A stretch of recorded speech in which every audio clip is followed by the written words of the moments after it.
And so you have job applications which don't have 10 applicants. They don't have 100. They have thousands of applicants for a position. The champion is the person who lets you in the back door. You don't have to wait in line. You just go around the back. You have an inside man to let you into the company.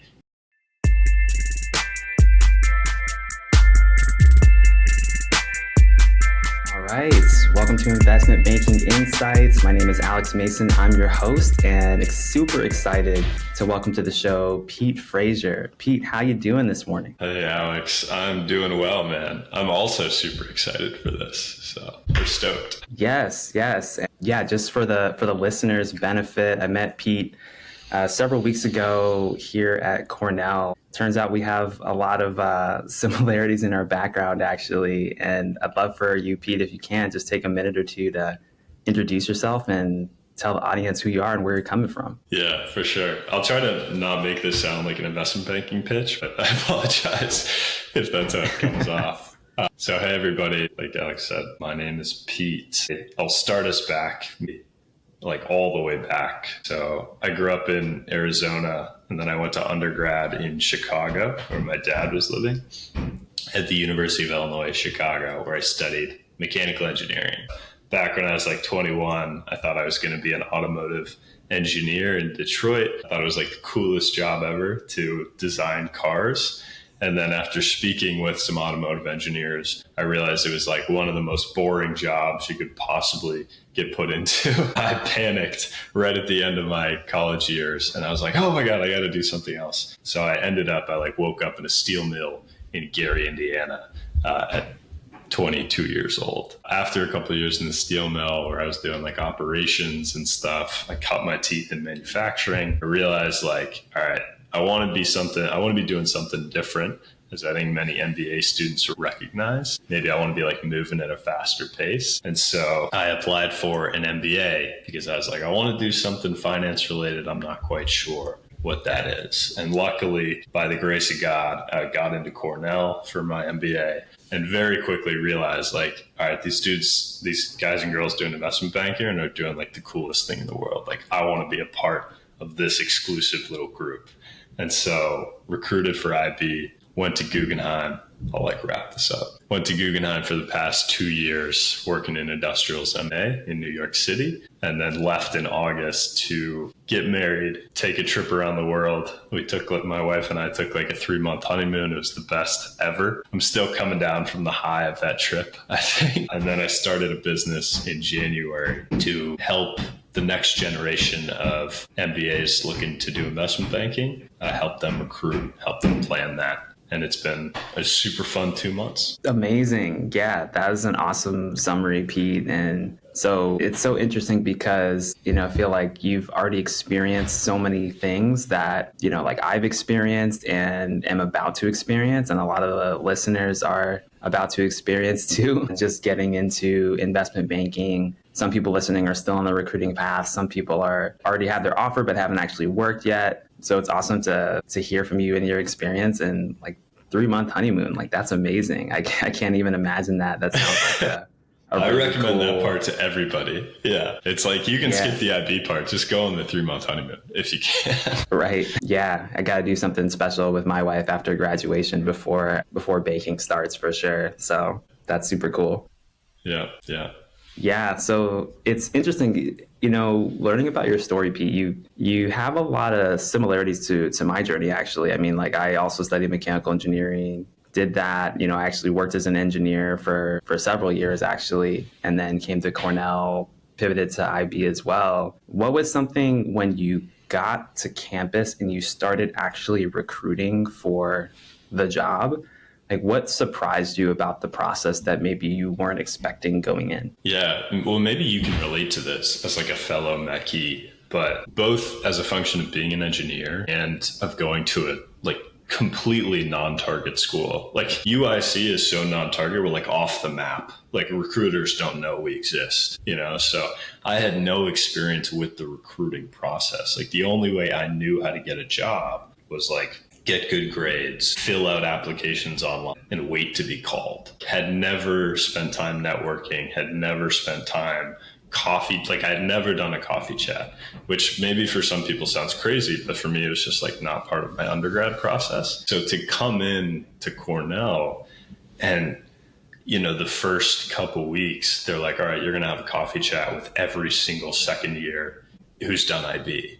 And like learning this like super structured, basically pseudo interview process that was like just so rapid fire, right? You're having like 5 coffee chats a day. And on top of that, you're learning these things called technicals. And then on top of that, they're like, all right, craft the most compelling story you've ever heard about why you want to get hired into IB. And I'm like, well, I want to make a lot of money. Like, that doesn't sound super fun. So all of these things at once were crazy. But I think the real like jarring, it was sort of like pulling back the curtain of like, oh, this is how smart people get a job. Like they network, they coffee chat, they sort of get introduced, they get referrals. It was so eye-opening to me. Yeah. I know that was super eye-opening to me too.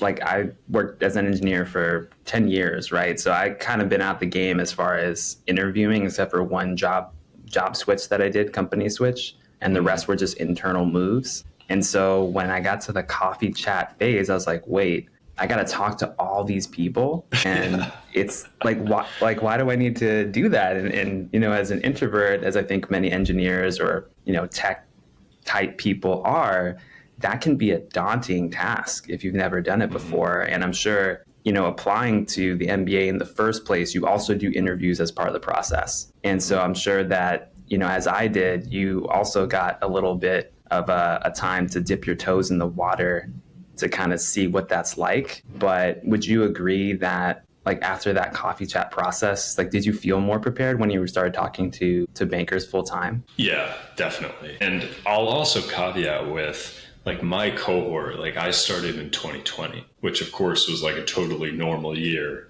and nothing of note happened. But like we went into virtual conversations immediately. Like every briefing of ours was virtual. And I'll tell you a story. Like I'm a goofball. I like do not approach recruiting smart when I started. And we were all starting to just figure out Zoom at this point. And so a lot of they've now removed them. But at this time, a lot of the companies still had the chat feature available, like in their Zoom calls. And so I spent a lot of corporate briefings just like messaging my buddies, because you could do this, you could just like type while listening. But after the third corporate briefing, it's like, it's all the same information. You're like, all right, let's get this hour over with. You're sitting at home in the dark, like in a suit. It's super awkward. So I would just like message my buddies and like, just mess with them over Zoom chat, like on the corporate briefing. And one bank, which I will not name, cut me like that night, because I think they downloaded the transcript, which I did not realize you could do, like the chat transcripts. And they saw this kid, Pete Fraser, had paid 0 attention during the entire briefing. And it just like been very rude over chat the whole time. So yeah, it was definitely a learning curve moment for me. I mean, Pete, thanks for sharing that, because I think a lot of people, they just don't know, right? Like they don't know what's being watched, what's not, what's being taken seriously. And that's not to say you can't have fun. I personally think that this should be as fun of a process as possible. I mean, it's very exciting, like what you're getting the chance to do that so many people don't get the chance to do. But at the same time, there is an element of, I guess, like just oversight and discipline that you have to place on yourself to know that, like, hey, every interaction is an interview. And, I know you talk about, just want to bring up your book really quick. You just released a book called The Wall Street Dropout, which I've read, enjoyed. And, for those of you listening, definitely check that out. You talk about this concept of having 0 defects mentality. Can you walk us through what that means? Yeah, so I stole 0 defects from a friend of mine who worked at Bain & Co., the consulting company. And I think this is like a core tenet at Bain. And I sort of giggled about it when he first told me. He's like, oh yeah, like my boss is going to get mad at me because of ZD. And I was like, what is ZD? And he goes, oh, it's just this thing. It's like 0 defects, where like anything that goes out to a client, be it like a 2-word text message or a 2-hour conversation, like presentation, has to be zero defects. And I thought it was pretty hardo for a company to instill that culture as like a core tenet. But I reflected on investment banking and I was like, oh, that sums up really well what every finance club is trying to get across to their students. Because the start of business school is like supposed to be this time of exploration and you're making a huge career pivot and you're supposed to be like talking to people and just sort of dipping your toes into consulting and big tech and banking. And the bankers come in and we have to very quickly be people like, you are not allowed to make any more mistakes. Like it's the third week of business school. I need you in a suit with a perfect tie knot every single day, showing up on time or 10 minutes early. Like it's this zero defect mentality is what I try to get across, because as I saw it my second year, like leading the finance club, as you will see it, like when you're leading interviews on the banker side of the table, most people are making mistakes frequently. They're just not applying this mentality of like checking over every single email, checking over their resume, checking for typos, checking their stories, practicing their pars. Like there's so many elements of it to break down. People just think like, as long as I get the technicals right, I'll be fine. Like the rest of it will figure itself out. It's like, actually, you have to be perfect and do it right the first time and every time after that across every bucket of the IB interview process. So it's stressful, but I think that's why I start the chapter of the book with that portion is like, just so you know, like this is the expectation. Would you agree with that? Yeah. I'm curious, like, was that your experience? Yeah, Pete, I agree with that. I think that there are some differences depending on the bank itself, right? Because the cultures are a little bit different. Some of them are a little bit more intense in terms of maybe technical knowledge, whereas others, they really want to get to know you from the jump. And then others are kind of a blend of the two, at least from what I've seen, in terms of what their focuses are, like what they care about. But by and large, I absolutely agree with you, Pete. I think that when you kind of have this mentality of shooting for perfection, it is, of course, like theoretically unattainable over a long enough period of time. Like you're going to make a mistake. You're a human. I'm a human. And every investment banker is a human. But at the same time, we're shooting for excellence because it's a services business, right? So what's the difference between one investment bank and another investment bank when they're trying to win business from a client? Like, yeah, maybe they model things a little bit differently. Yeah, maybe they have some different capabilities here and there. But at least from what I've observed so far, and I would love to hear your thoughts on this, having worked in industry for a couple of years, like it's really about the service and approaching things from that mentality of, hey, like I really care about my client's time. I really care about what they're trying to do. I'm focused on getting the absolute best product to them possible is what really matters. Yeah, I would agree with that. And I think I'll say like two things about it. One is like the best managing directors. That's what they're focused on is like, yes, the presentation looks good and it's delivered on time, but the best managing directors are even a level above getting into the nitty gritty of the presentation, at least as I saw. And they're trying to be 2 steps ahead of their client's business. Like I was so impressed at how our managing director could walk in. Like, I don't know how deeply I want to go into like the areas that I worked and start calling people up by name because Guggenheim is a small shop. But the managing director who I worked with, who I was very impressed by, is like in his first meeting with the client, he understood the industry so well that he could basically run them through like a 15-minute strategy call that you could tell like changed the whole way they thought about their year. Like he'd come in and he would just ask these like nice, easy leading questions about like, how are they actually thinking about production? Like, how are they thinking about this new product that just come online? Like, how are they planning to reinvest their cash flow? Like, and by the end of the call, they were just like, oh my God, like we need to get on another call with this guy because he's like, that's the advisory part of the service. And then he would just sort of sneak in at the end. He would just be like, yeah, here's a couple like businesses you could acquire if you wanted to. But like to do strategic alternatives pitch in business school, like with Drew at Cornell and like us just sort of be meandering around all these different things, like, raise capital, make an acquisition or sell yourself at this valuation. And to see it done so artfully by a lifetime banker, that's fantastic. Yeah. And I forgot what my second point was going to be. So we'll skip that. All good. All good. When it comes back to you, please just jump in. I love that story, Pete. I think it kind of inspires me about what to think about going into banking, because I have a feeling, just based on my conversations with some of my peers across the industry that I've met and talked with so far, that people, when they're entering investment banking, they're really focused on, like, how do I do the execution stuff well, right? Mm-hmm. Like, let's get into the PowerPoint and like figure out our slide master and like get our hotkeys and our Excel, and all of that is really good. But when thinking about maybe longer term career value, it's, kind of the other stuff, right? And it's kind of, to bring us back to the recruiting process, I imagine that's kind of why the banking recruiting process is the way that it is. You're kind of looking for people who can do both, like people who can execute in terms of a technical perspective, who know what's going on, who understand the basics of what the business is doing and why, as well as, hey, can you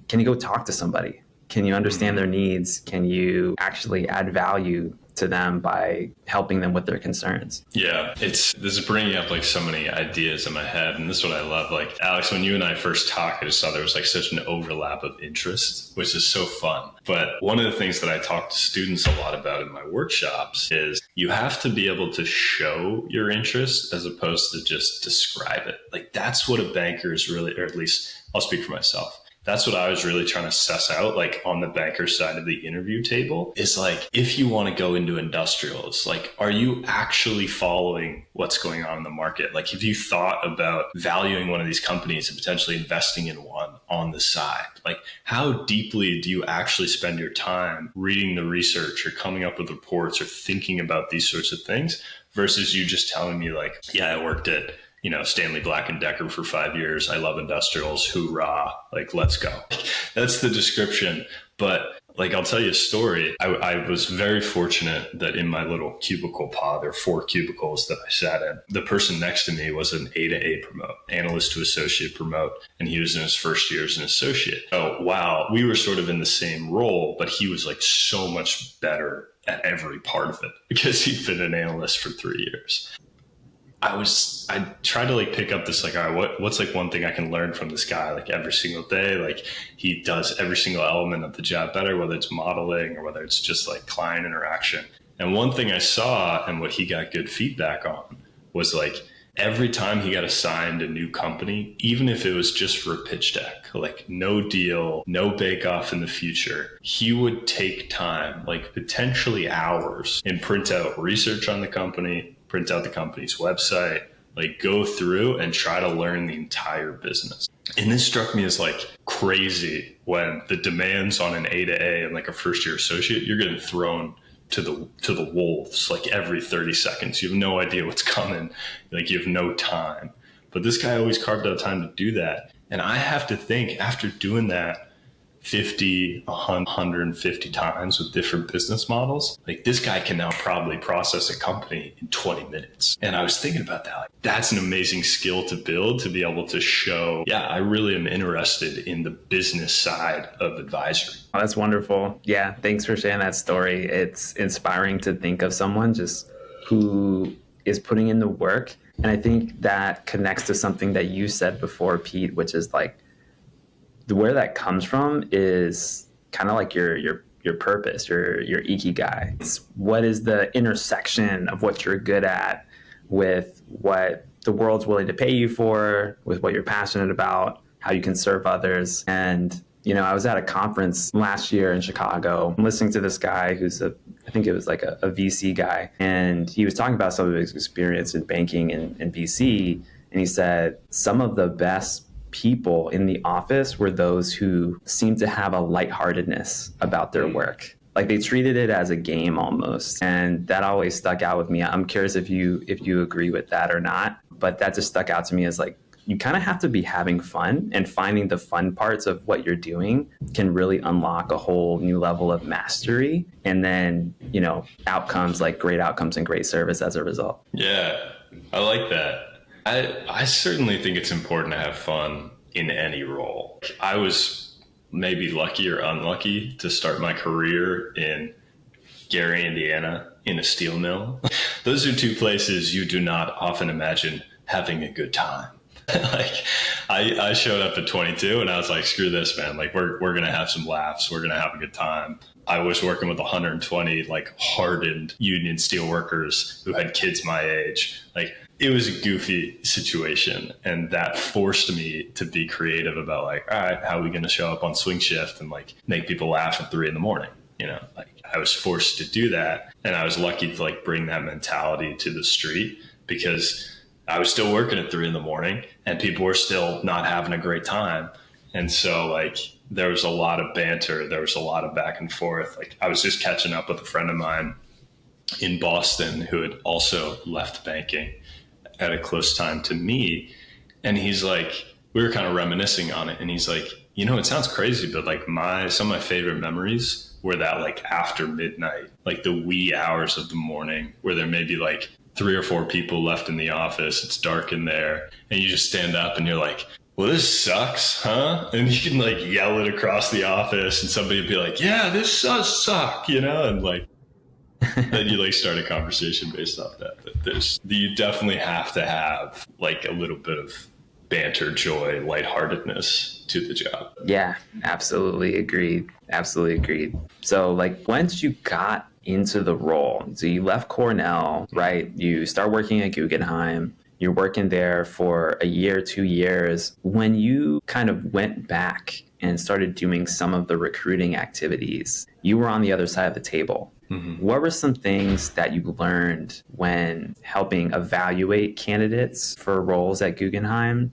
that maybe you didn't expect or that you just didn't know when you were in the recruiting phase yourself? I didn't know anything when I was in the recruiting phase. Clearly, I was getting cut for like blowing up people's chats. So my starting knowledge was zero. But to a point you made earlier, I think it's a really good point that people discount. Like, I think people who are coming into investment banking think that every investment bank is the same and they just have different brand names. And I would push back on that and say there's actually like widely varying cultures at the firm. And culture is sort of a no-no word. Like you're not really allowed to ask straight up, like, what's your culture? Can you describe it? Because it's hard for people to put into words. But Guggenheim, for example, when I was there for the group I was in, I will not say this is all Guggenheim, but when I was there for the group I was in, we were much more focused on like, is this person somebody I want to spend 18 hours a day with?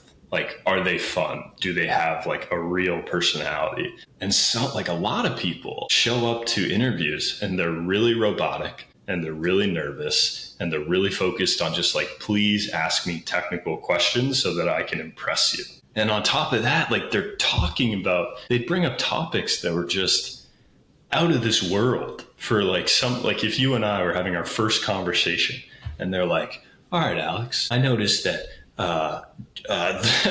the Fed recently did this new interest rate policy. And I'm really just thinking about how it will affect the new debt issuance of GM.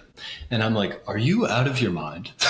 Like it was so clearly just like, let me impress you. And they had not gotten the message that like, my group at Guggenheim is a bunch of goofballs. And like, yes, you need to be able to do the technical side, but we just want to hang out. Like we want to avoid the pain of this coffee chat experience as much as possible. But maybe they were just coming off like, you know, a different bank's interview process where it was just like technicals the whole time. That's one thing that surprised me, even being on the banker side of the table, was like, it's hard to express that to a student, which is tough, but you hope that they can sort of suss it out quickly. Yeah, it's really poignant. I think that, you know, a lot of people think that interviews are like school is, right? Like in school, you're rewarded for acing exams. And how do you ace the exam? You study, you practice, and then you do those equations and you're so excited. Yeah, I got the equation right. Boom, I'm successful. But when you're in conversation with a working professional who's got a whole life, they're working all these hours, they're doing a lot of different things. Maybe they're going home to a partner or kids. And it's just like, that just doesn't resonate, right? This is not an exam. It's like, oh yeah, how's everything going with the interest rates? Like, I don't know. Let me call Jerome Powell on speed dial right now and see what he thinks. Like, I don't know. Like, let's talk about something else. Like, I think that's a great point. I'm I'm glad you said that too. Like, I want to hit home this point of there's a difference between being a good student and a good interviewer. They're nowhere near the same thing. And to your point, the good student is looking for the right answer, and the good interviewer is looking to be the right fit. And like, you can break down what that fit looks like. Maybe you like read it in the book. Like, we tried to capture that because no one cares if you get the right answer outside of a text screen. Everything else is just about, are you a fit? Are you a fit? Are you a fit? Yeah. And that brings me to another question I had about, I want to get your thoughts on this, because there's a concept in your book. I actually think it's my favorite concept in your book. Ooh, okay. In terms of the actual breaking into investment banking, which is finding your champion. And I had never heard it phrased like that, but I love this concept. Can you explain what that means? Yeah. So at the highest level, I tell this story of when I asked my grandfather, who's since passed away, but when I used to ask him, I was like, how did you get a job? Like, what was the process like, right? He was a lawyer in Canada. And he makes it sound like he just walked down a street in Winnipeg, Manitoba, and sort of stumbled into a law firm. And they were like, how you doing, pal? And he's like, well, I'd like to make some money. And they were like, well, come on back here. We'll get you all set up. Right? And that was the interview process when he was alive in the 1800s. And then I asked my father, and I'm like, all right, Dad, like, how did you get a job? He was an engineer. He worked at a pulp mill in Canada, and then he came to the States. And he makes it sound, he's like, well, I had to do way more work than your grandfather. All right, I had to fill out this whole thing called a resume, and then I had to submit it to people. And they'd be like, well, Doug, it looks like you spelled your name correctly on your resume, so you're hired. And now we're in our generation, and the competitiveness has curved up exponentially. And so you have job applications which don't have 10 applicants. They don't have 100. They have thousands of applicants for a position. And I think of this visualization as like, here's the firm, and here's this line of applicants out the front door. And getting to a champion, the champion is the person who lets you in the back door. You don't have to wait in line. You just go around the back. You have an inside man to let you into the company and introduce you to the hiring manager. And the way this is done, it's not sneaky. It's not nepotism. It's not like cheating the system. It's networking and referrals. And that's what I try to instill into people who are recruiting for IB in the spring is like, stop waiting in line. That is the slowest way to get an offer. Network your way to a champion who will advocate for you, who will pound the table for your application. That's the description. Yeah, I love that. I think it's just highlights the point that this is all about people. And if people feel that you're going to be an amazing fit and that you're the right type of person in terms of your diligence, in terms of how you present yourself, all of those things. And also, like you said, like someone you want to be around for 18 hours, then they're going to say something for you in absence of other candidates, right? I think what I've noticed talking with a lot of people applying for investment banking jobs right now, especially from like non-target schools or even target schools where they miss the cycle, right? And now they're kind of on their own. They're like networking is hard. I'm just trying to have conversations. They're struggling to even make that connection. Like, how do I find that person? And that's the hard thing that I'm seeing, Pete, from the perspective of people I'm talking with right now. How do you find the person? Are there any guidelines to do that? I have my own thoughts, but I'd love to hear yours. Yeah, I won't claim to be like a guru in this area at all, right? It's basically my full-time job at this point, but I'm learning more and more every day of how do you make these connections in the spring when it's crunch time in your MBA. And I think it's a couple things. Like, the first thing you have to do is get very organized on your existing network. So you've got your personal network, your professional network, and your alumni network. And some students fall for this mistake of like, all right, I went to business school at Cornell. The only people that I should reach out to are other business school students from Cornell. Couldn't be farther from the truth. All right. As we know, Cornell sends a ton of talent out from the undergrad and the graduate level. Cornell Law, Cornell Hoteliers, whatever it may be. And you can reach out to every single one of these people. Now, before I get into that, I'll say the same thing about company. For your pre-MBA experience, like a lot of international students work at these global multinational corporations. And they think like, well, I don't have a network in the United States. It's like, yeah, but you also worked for Deloitte. You know how many people work for Deloitte? You know what you can say to those people? Hey, reaching out as a fellow former employee, right? Maybe a lot of them came from India or from wherever else you came from internationally, right? Like, don't silo yourself into these buckets that we sort of, that's like a problem that this problem assumption that we make to start. And then on the back end of that, it's when you're looking to make a connection with an individual, you have to reach out and ask to be like, you have to reach out for interest of that person, not to ask for a job. It's like, ask to make a connection, don't ask for a job. And this is just, it's the killer for most people, because especially in the spring, they're freaking out. You know, they're like, I have 3 months, 2 months, at this point, about a month and a half left to secure an internship or a full-time job. And they are just like sending messages into the void. Like, hello, I go to a good school, please hire me. Like, that's how the message reads. And nobody wants that. Like, whether it's an investment banker who's getting blown up with 100 different types of cold outreach a day, or it's somebody who's like in rural Minnesota and you just found this person. It's like, what you need to do is say, hey, I saw you work in this field. I'm a business school student. I'm super interested in that. I'd love to learn more about your experience. I'd love to learn more about your team. I'd love to learn more about your transition into this role. Like, you're looking to learn. People want to talk about themselves. All right, not just me on this podcast. Like, that's what you're trying to tap in for people. So you said you had your own views on this, though. I'm curious if that aligns with what you think. Yeah, no, it definitely does, Pete. I think it does align. It's important, back to what you first said, I think, of getting organized. So many people are not organized, and they kind of lose track of who they talked to, who they didn't. And I think just the very act of writing everybody you know down, or going on LinkedIn and just clicking your connections and just reading like, oh yeah, I forgot, I know this person from this one place, and so-and-so's a connection of another person. Just the act of going through that process will spark a lot of ideas of who to reach out to. So I really agree with that. And I think the bigger point though, Pete, is the willingness to learn, right? And approaching those conversations from that perspective. I think that people are under the false impression, there's a lot of 20, 21-year-olds out there, hustling for IB jobs. And they're like, if I don't get it this cycle, it's over. Yeah. Like, I can't ever do this again. Yeah. And I think especially especially for the undergraduates out there, like, it's definitely not over. Number one, you can apply to MBA programs like I did, like Pete did, get in that way. You can also do it like kind of in adjacent routes, like just start networking, continue networking with people in industry, find a different job that's not banking at all, but might give you some valuable skills you can use later. And then you network your way into that other position. Yeah.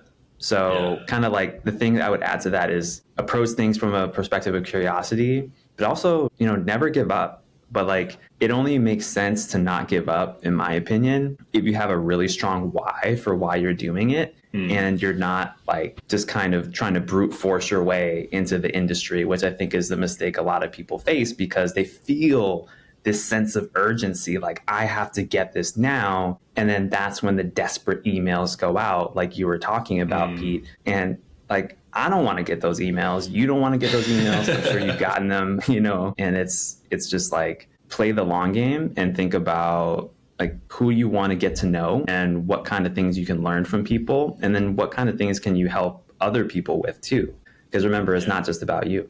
Yeah. I got a really good piece of advice. I heard it probably on a podcast.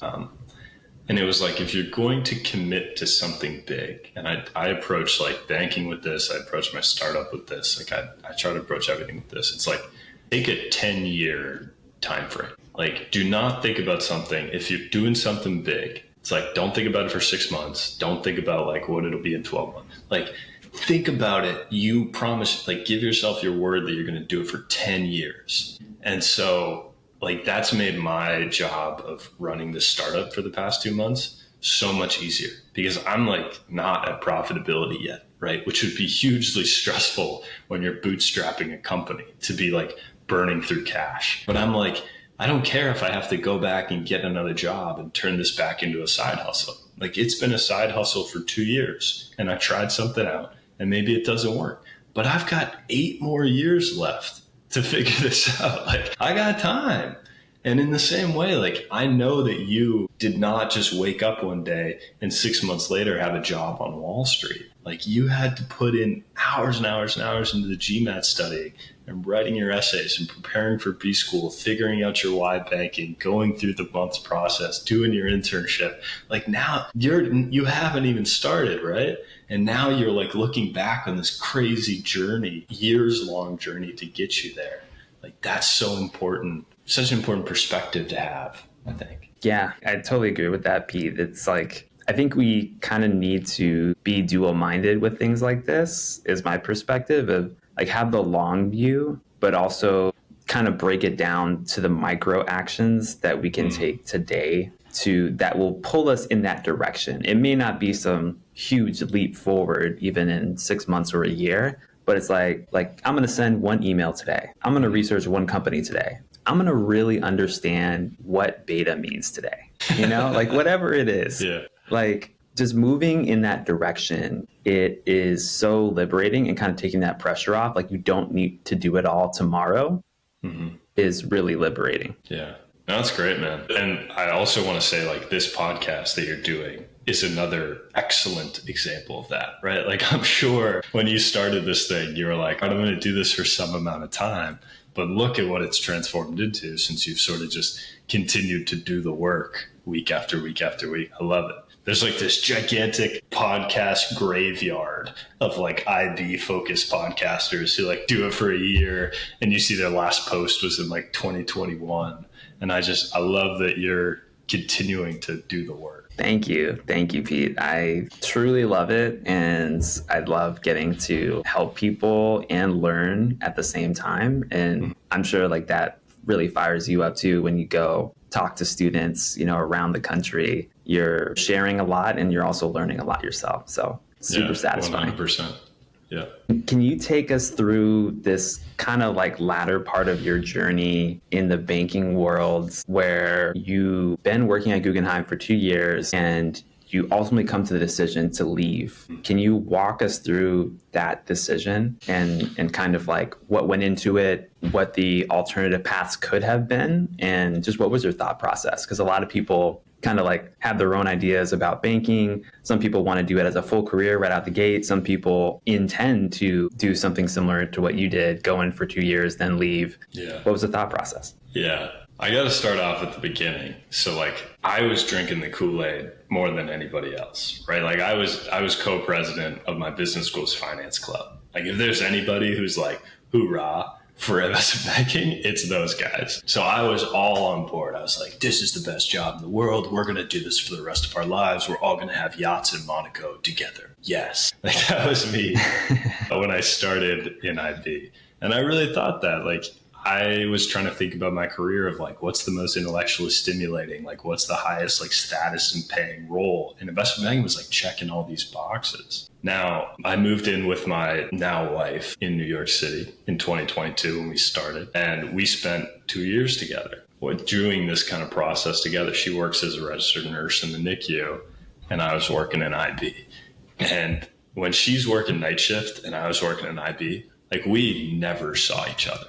We might have seen each other like 1 hour a day. Sometimes I would like pick her up when she was getting off night shift, like from the bus stop, and we'd like have coffee for an hour. And I would see her for like 3 hours a week. It was crazy. And so the relationship started to change in a way that I was like, okay, this is becoming unsustainable. The second thing, and this all happened like over time, very gradually. The second thing that I think had me start to second guess, like, do I want to make a career out of this, was I looked up at the people above me, like my vice presidents and my managing directors. And I tried to see like, A, do these people really like what they do? And B, like, are these the type of people who I want to become? Because I'm somebody who thinks like, if you spend 18 hours a day somewhere, like, you're going to be influenced in a way that you're going to come out a pretty similar product to those people who are like ahead of you on the conveyor belt. And not to knock on any of the VPs or MDs that I work with, but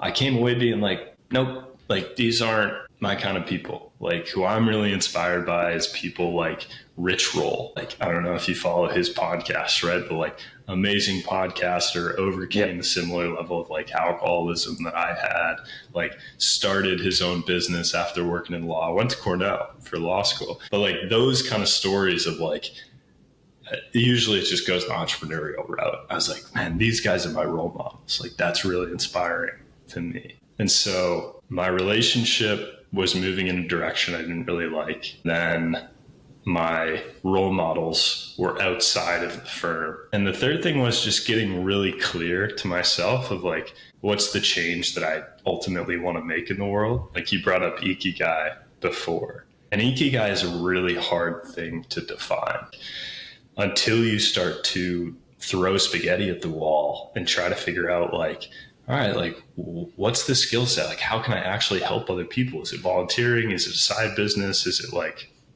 this whole, company I have to start and fund, whatever it may be? For me, I published the first version of this book in 2023, and I started teaching it to students on the side in New York City. I would just reach out to finance clubs, undergraduate finance clubs, and I was like, hey, I just want to help talk to you guys about Ikigai and about core values and about like trying to prevent the anxiety storm that I saw brewing with all the analysts I work with. Like I want to try to give you guys a tool set that'll help. And in those conversations, that was sort of the straw that broke me. And I was like, this is what I love to do. Like, why am I spending another second just amassing capital? Like that's all I'm doing at this point if I stay, is just making a bunch of money. My MD brought me in. This is like, I hope everybody gets to have a conversation like this. I feel very lucky for it. My MD brought me in after I told him, like a week after I told him I was going to leave. Like I told my team like 2 months before. And so I was just kind of on cruise control for the last 2 months. And he brought me in, and the first thing he said, he's like, I don't think you should leave. And I was like, okay, like why? And he said, if you stay for 3 years, you'll be a millionaire. And he's right. I would have. And if I hadn't been clear on those 3 things, that probably would have made me stay. Because like, what kind of idiot turns that down? But I had my Ikigai. And I said, look, man, like money's just a part of this. And my number of what I need to get paid is not $1 million. So like, I'm comfortable and fulfilled and happy to walk out of here, like holding my head held high, knowing that I'm like getting closer to fulfillment. Yeah. And, Pete, thank you for sharing that story. I think it's very important for all of us because we're all working towards something, because we think that something is going to give us some kind of benefit or reward.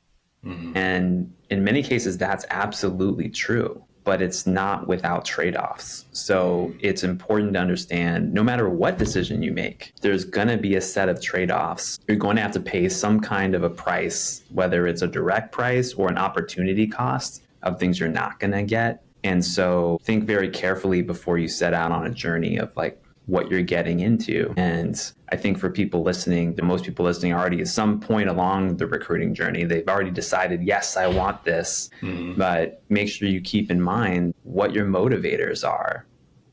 There's this thing I learned, I think it was from like a YouTube video a while ago. It's like there's 4 core motivations for people, the 4 M's. One is materialism. They like nice things, not like no moral judgment. They like nice stuff, right? There is mating, the ability to connect with people, to walk into a room and have people just like love them, not just in a romantic sense, but also kind of in a social sense. The third one is mastery. These are people who they want to be the best, right? They want to be at the top. They want to be seen as the person who is kind of like the person who knows everything or knows what's going on, and the one who's kind of like top intellectually. And then there's like the fourth one is momentum. And you see this with a lot of entrepreneurs, very motivated by progress. Like, am I getting further today than I was yesterday? That makes me happy, right? And so everyone kind of has different levels of these 4 M's, if you will. And I think that going into a career path as demanding as investment banking, it behooves us to really take stock of who we are and what we think really motivates us. Because when you're sitting there at the cubicle at 12:03 a.m. and the lights go off. Yeah. Or, like I was this summer, 4 a.m. one night and just no one's around. And I'm just like, damn, like I'm sitting here doing this. I'm really doing this. It's important to kind of quiet the mind and just ask yourself, like, why am I doing this? And it's not to say that one path is better or worse. It's just know who you are. Yeah. Know why you're doing something, because if you have a strong conviction is the closest thing in this life that we have to certainty. So if you have conviction in what you're doing, then it's like nothing can stop you, and everything that bothers other people isn't going to bother you. So I just love the fact that you kind of had this experience and are talking about it, Pete, because I think a lot of people who exit this industry aren't talking about it, and they aren't talking about why, which makes it harder for those of us, people like me, people listening or watching this right now, to really take stock of what is really going on, and do I want this path or not? And what does my version of the story look like so that I can write my own adventure? Yeah, I love that. People just need to come back to themselves. These high stress jobs, whether it's banking or consulting or being a programmer or an entrepreneur, they pull you away from yourself. And I think what you're saying, and our shared message, is whatever tool set you use, make sure you come back to yourself frequently and are like, is this still a fit? Where do I want to be? That sort of thing. Absolutely. Yes. Well, yeah, Pete, as we wrap up here, I just want to give you the floor to say anything else that's on your mind. I mean, a lot of people are watching this or listening to this who, like I said, they're knee deep in it. They're deep into the grind, whether at the MBA level or the undergraduate level. What is your message to them? My message to people who are going through it is keep trucking. That's the simple message. Is oh man, I wish I remembered the quote. But it was it related to startups, but it has a perfect crossover to investment banking. Of a lot of the most successful companies are just the ones that stayed standing the longest, right? They just didn't bow out of the gate. And I love that idea for investment banking or people who are going through recruiting. Because if you go through super days and you get knocked down and you don't get an offer, that's going to make some people drop out. But if you continue to recruit for the spring, and let's say it's March, it's April, it's May, you're not hearing stuff, you're not getting what you want, right? Maybe you go spend your summer somewhere else and you have to come back and re-recruit second year. This makes it a very long, arduous business school process. But the amount of grit that comes out of a situation like that is a blessing in a way as well. So not to say your awful experiences, you should think of it as a blessing. But just keep trucking, I would say. And I will also shameless plug. I work with MBAs at all stages of the career path. Alex, you know this. And if you go to my website, streetdropout.com, my email is on there. You can schedule time on my Calendly. I talk to students all day, every day. So if there's anything that I can also weigh in and give perspective on, more than the wonderful Alex has given you with his podcast, please let me know. Awesome. Thank you, Pete. So you heard that. Go to streetdropout.com. Definitely check that out. Check out the book as well and schedule some time with Pete if you want to chat with him. With that, Pete, thank you so much for coming on the podcast. It's been amazing to talk with you. And just thanks again for also coming to Cornell a few weeks back. I appreciate that. Talking to our students here. And, thank you so much. And we'll see you hopefully next time. Thanks, Alex. Appreciate it.